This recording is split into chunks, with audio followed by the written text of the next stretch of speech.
The history of the universe, according to scientists, is that the entire cosmos began with the Big Bang, an infinitesimal speck of energy that exploded and expanded into the universe we have today. But have you ever wondered what came before the Big Bang? Well, it seems scientists may have just found proof that another universe may have existed before our own. They believe they may have stumbled on evidence proving that our universe might simply be one in a long line of universes that exist across eons. But is there really proof to support these claims? Well, to find out and more, stick with us as we take a look into a time before the Big Bang.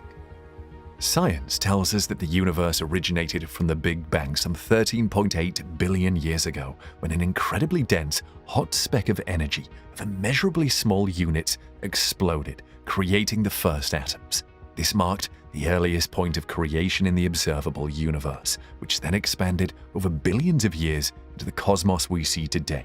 So far, scientists have only been able to trace evidence of the Big Bang to within fractions of a second after it occurred. We've been unable to determine what caused the Big Bang or what came before it, but that all seems to have changed. Theoretical physicist and Nobel Prize winner Sir Roger Penrose has postulated a theory stating that our universe didn't emanate from nothing, but instead is a product of a past universe. Penrose is a well-respected mathematician and physicist and has contributed to the general theory of relativity and cosmology. He received the Wolf Prize in Physics, which he shared with Stephen Hawking back in 1988, and also won half of the Nobel Prize in Physics in 2020 for the discovery that black hole formation is a robust prediction of the general theory of relativity. He is regarded as one of the greatest living physicists, and his theories are well respected in the science community. So when he postulated his theory on the origins of the universe, it took the science community by surprise. In his book, Cycle of Times, Penrose postulated what he called the conformal cyclic cosmology model, which is an offshoot of Einstein's general relativity, but actually opposes a lot of the original models put forth by Einstein. Penrose's cosmology model doesn't follow the multi-dimensional theories which most scientists have come to accept, but instead states that the universe exists in phases, as opposed to the widely accepted multiversal concept. Penrose reported that he had discovered evidence based on centric circles which he found while studying both pre-existing and current versions of the cosmic microwave background, or CMB. He stated that from his observation, he determined that an earlier universe had quite possibly existed before the Big Bang that created our own. In his book, he stated that the Big Bang was a result of the final stages of the pre-existing universe, which, at the end of its existence, only had evaporating black holes that had consumed all cosmic matter within their universe. He stated that at the end of that universe, all matter was contained within these evaporating black holes, which were nothing but photons that existed outside space and time. According to him, these photons were essentially no different than the very first photons observed in the first few milliseconds of the Big Bang, meaning the singularity which gave birth to the Big Bang is equivalent to the infinitely expanded pre-existing universe. The origin of Penrose's theory could be found in a study of the cosmic microwave background, which is the earliest electromagnetic radiation present during the early stages of the universe. Known by physicists as relic radiation, CMB is found all over the universe and has served as the most important source of data referencing the thermal and radioactive state of the early universe. CMB dates back to when the very first atoms were formed during the period known as recombination. It is determined to have existed some 375,000 years after the Big Bang. This might seem like a lot of time, but in the grand scheme of the observable universe, it is relatively small and serves as the closest picture we have of the state of the early universe. CMB is observed using radio telescopes, which show a faint glow existing in the space between stars and galaxies and is not associated with any other cosmic objects. Penrose was able to extract his data using the CMB because it is basically a snapshot of the early universe, at which point temperatures had dropped low enough for protons and electrons to form hydrogen atoms. In his published analysis, The Cosmic Microwave Background Data, Penrose, alongside 3 other authors, including Christoph Antoni Meissner, Daniel Ahn, and Pavel Narowski, revealed that they observed anomalous points that gave new input into our knowledge of cosmology. They postulated that these anomalies could be remnants of signals or energies from evaporating supermassive black holes that had existed in the universe prior to ours. They attributed these points to evaporating supermassive black holes because black holes are the only bodies in the entire universe able to withstand and produce a dense enough level of energy comparable to the Big Bang. Penrose postulated that his study of the CMB gives preliminary evidence of the collision of supermassive black holes in a pre-existing universe, as they were the only structures powerful enough to leave such ripples of gravitational waves in the early stages of our own universe.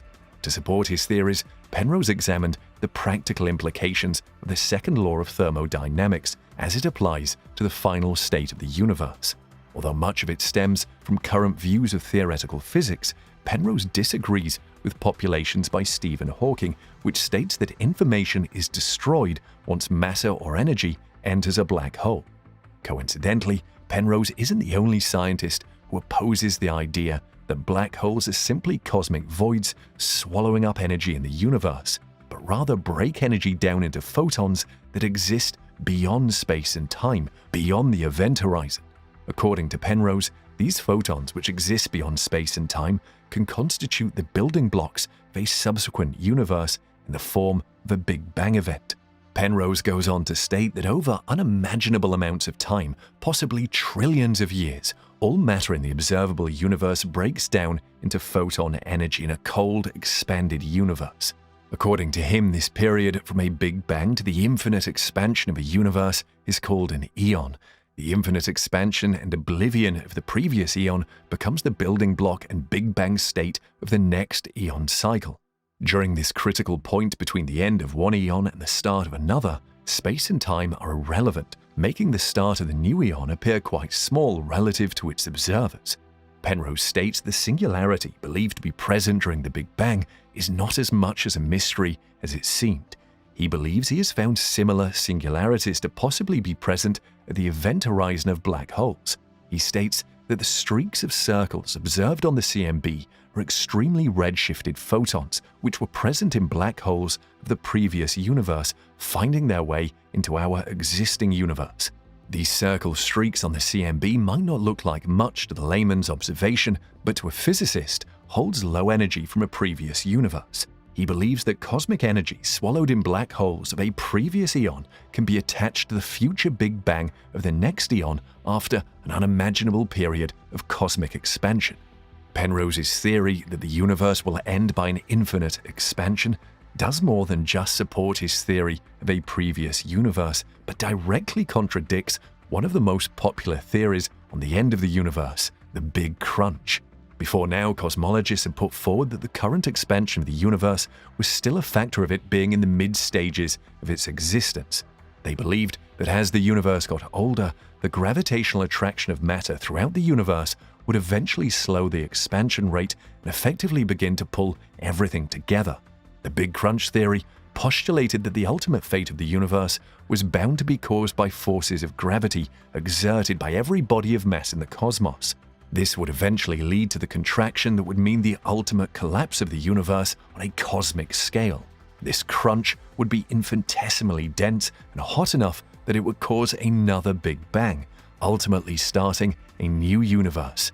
This theory of the end of one universe giving rise to the birth of another isn't far from Penrose's theory, but is inaccurate in one regard. The expansion of the universe isn't slowing down at all.